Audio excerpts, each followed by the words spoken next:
In these next few episodes, we want to tour through the remarkable personality and unique character of the Prophet Muhammad, peace and blessings be upon him, as one of the strongest cases in support of his prophethood.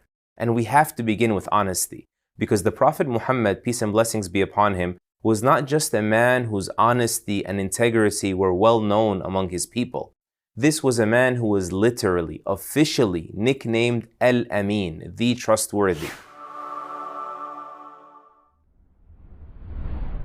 When the tribes at a time before Islam were quarreling and they saw him enter through the door, they said, "Let us all concede to his judgment," and everyone accepted. They said, "This is Al-Amin coming, the trustworthy. We all know he is uncorruptible. He is removed from his ego. He is totally impartial, even if it would not be in the favor of his tribe, his clan, his family, his people, the way all of us are biased in that respect." And in fact, even when he came with his message, when Islam was revealed to him, the Quran descended upon him, and people actively fought him and persecuted his followers out of their tribal bigotries, they still, as his wife Aisha, may Allah be pleased with her, said, would entrust their most prized possessions with him. They used to keep things with Muhammad for safekeeping because of how much they trusted him, even at a time when they were actively fighting him. What does that say about their understanding regarding his incorruptibility, his sublime integrity, the truthful, the trustworthy Muhammad, peace and blessings be upon him? In another incident that's been authentically established, the Prophet Muhammad, peace and blessings be upon him, had a son named Ibrahim, radiallahu anhu. Ibrahim had died as a toddler, and it coincided that on the day of his death, a solar eclipse took place. The world went dark on the daytime.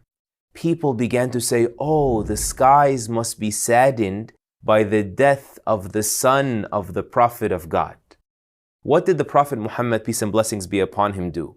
Well, what would you expect him to do had he been in it claiming prophethood as a means of self-promotion? He would have surely seen this as a super convenient credibility booster and capitalized on it. But instead, despite the fact that he was grieving over the loss of his son, and despite the fact that he did not state this, rumors were spreading about this from others, he still left his home and headed towards the pulpit and climbed that altar and said to the people, "Oh people, listen. The sun and the moon do not eclipse for the death or the birth of anyone. Rather, they are simply two of the ayat, the signs of God, part of the cosmic manifestations of God's power." He said, by which he strikes fear into the hearts of his servants. He humbles his slaves by the likes of these events. So when you see these, pray to God and give charity for the sake of God and free slaves and remember God until this ordeal passes.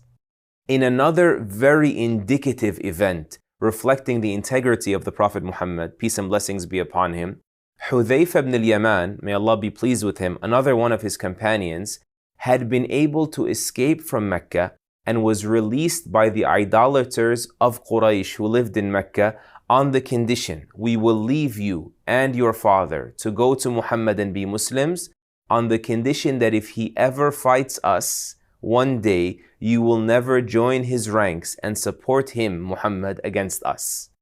By the time Hudhayfa reached the Prophet Muhammad, peace and blessings be upon him, it was a moment and a day when the Muslims were about to find themselves facing 900 to 1,000 combatants.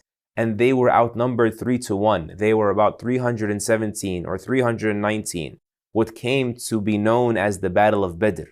And so no artillery, no numbers, none of the odds in their favor. Hudhayfa says, "O Messenger of Allah, I have an ethical dilemma. I was released by them and they let me go after giving them a solemn oath, a promise that I would never support you in combat against them. So what do? I need to support you, you're in need, but I promised them and gave them my word."